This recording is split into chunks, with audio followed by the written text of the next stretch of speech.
You know me, Hunter. I'm a little partial to anything that's got Big Island roots.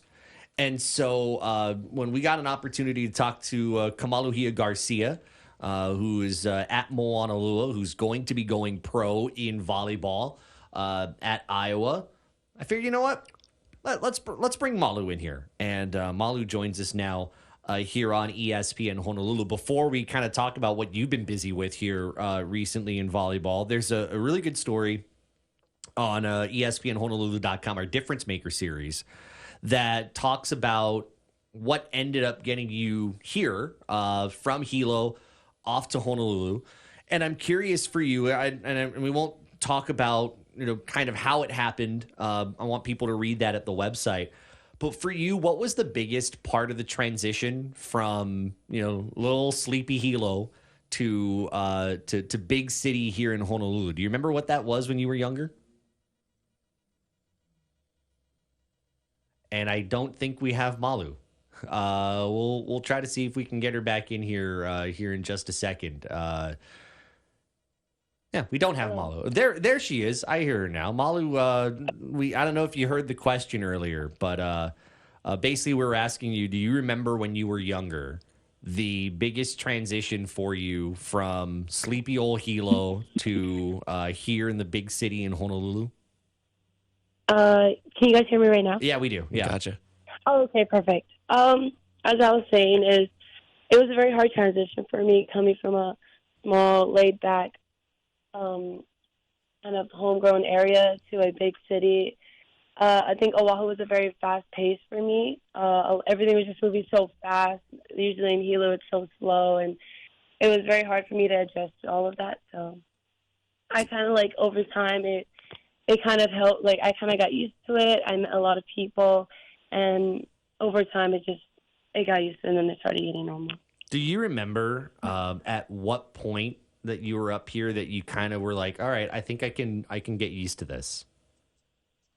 Yeah, for me, it was kind of in middle school, kind of in 8th grade, I started to get used to everything, learning new things, and just the pace of Hawaii. It was kind of easy, I guess.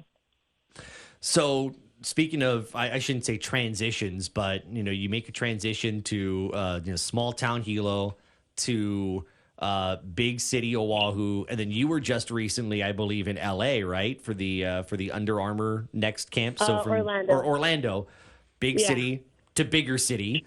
Talk about that experience there at the Under Armour event. Oh, it was so good. It was a very great experience for a lot of the girls that came up with me. A lot of high level playing with a lot of athletes that are in college now.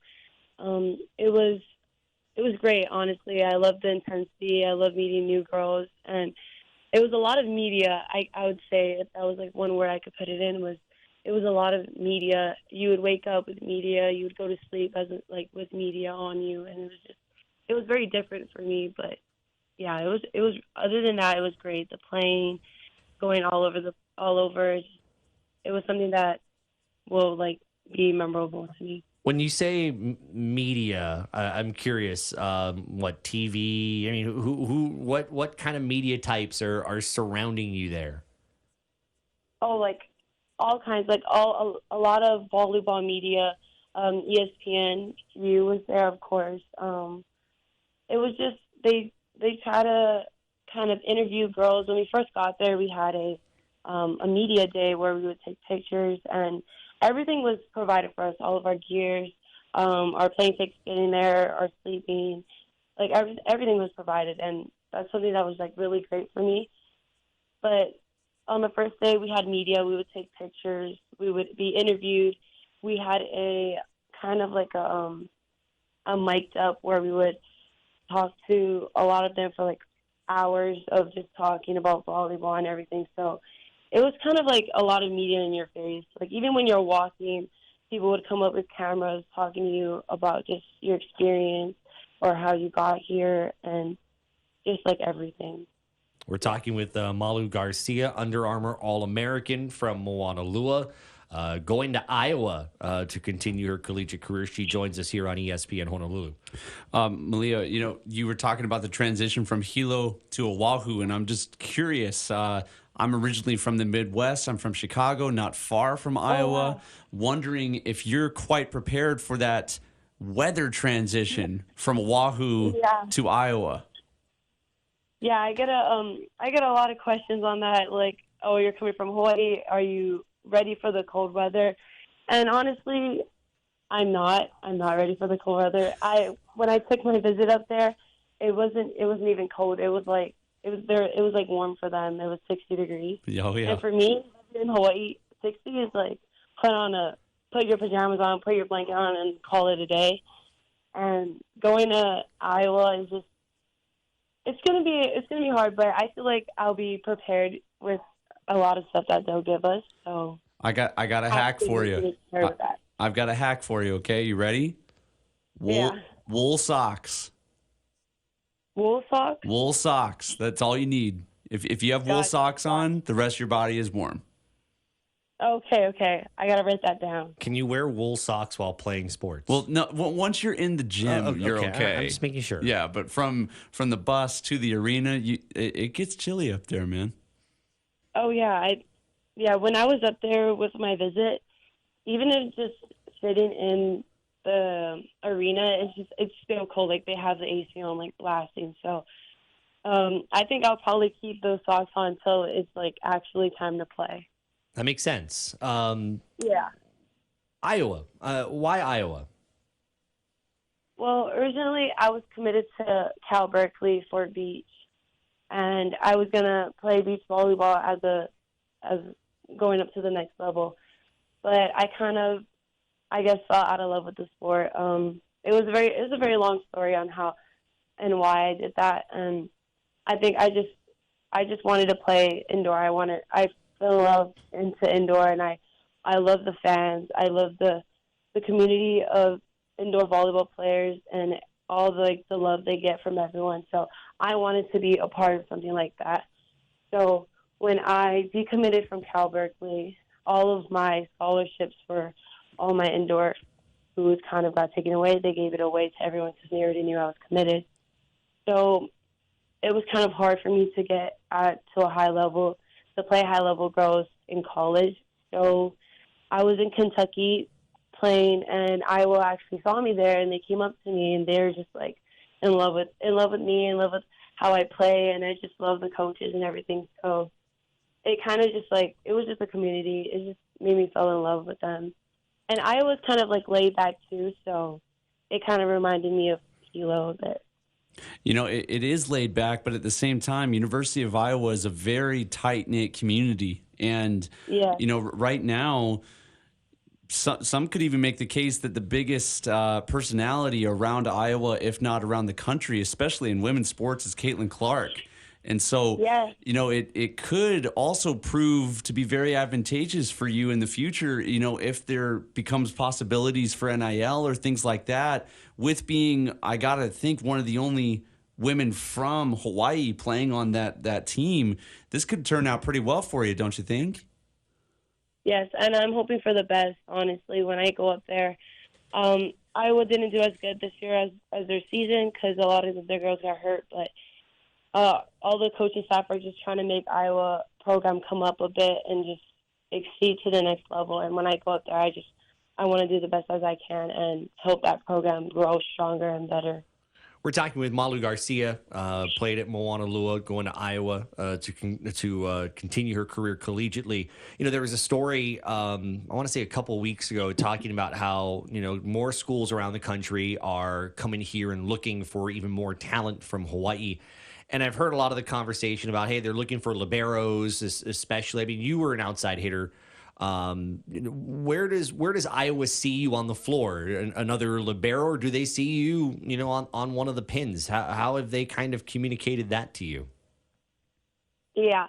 For me, I'm a very undersized hitter as going up playing against those mainline girls. So for me, I had to really outstand myself. I had to get my vertical up. I had to jump higher. So they are giving me a full scholarship as a 6 rotation awful hitter. And I thought that was it for me, just getting that and proving all these big colleges wrong that you can be an undersized hitter and still make it to the bigger colleges as long as you work harder and never give up and take some sacrifices. I want to go back to something you said a little while ago when you mentioned Iowa. They're in Ames. No, that's Ames is Iowa State. I beg your pardon. But they're in Iowa reminded you a little bit of Hilo. So it makes me ask. It's been a while, but how much do you miss Hilo? Oh, I miss it. I miss it so much. All of my families live there actually, so it's very hard for me to be on a whole nother island, especially when I moved up here. It was so hard for me to adjust a lot of things without my family being here. So I do miss it a lot, and in Iowa, it kind of reminds me of the countryside of Hilo, so that's why it's really good. And Iowa really City. Iowa City, not Ames. I'll get that right at some point because Malu's going to correct me in the next couple of years if I get it wrong again. Last thing for you, Malu.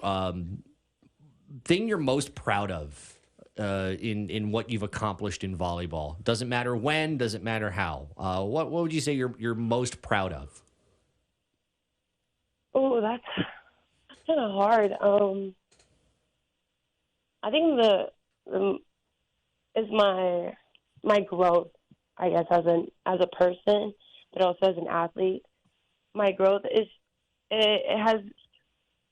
it's been very hard for me to be where I am right now, and I still know I have still more potential and more hard work I have to give into it. But my growth as coming up here as a 7th grader to a big city, knowing not what's going to happen, if it's going to be good or bad, and just working hard with my parents by my side, working on me every single day, every single night, training me from the morning till I wake up, till I go to sleep. And it just showed so much maturity into my playing and as a person on the court and off the court. So I think that's what I'm most proud of, is just my growth as a person, as an individual, but also as a player. That's really good stuff. By the way, since both Malu and I miss Hilo, I do have to give you a piece of news if you didn't know. They closed Cafe 100 down there. No way! Wait, really? Yeah, really. Oh gosh, I was just there actually. I was there. I came back yesterday, so I was there on Saturday. Way to kill the vibe, Josh. Sorry. That's crazy. Wow. Yeah, they closed Cafe 100. And Wow. I'll give you one more. I guess you weren't around that area, so you didn't get to see if they still No. you didn't get your Little Smokies Loco Moco mix fix. I'll give you one more. Since you're in Hilo, you go around the same places. The iconic Burger King across from the Longs Yes. closed. By yeah. Oh my. Yeah, I saw that one. What's happening to our old home? They're renovating everything. They're getting it up to date, I guess. Oh gosh. You put such a good spin on that, Malu. I really appreciate that. Best of luck to you. We'll keep in touch with your career. Keep up the great work. We'll talk to you soon. Go Hawkeyes. Thank you guys. Bye.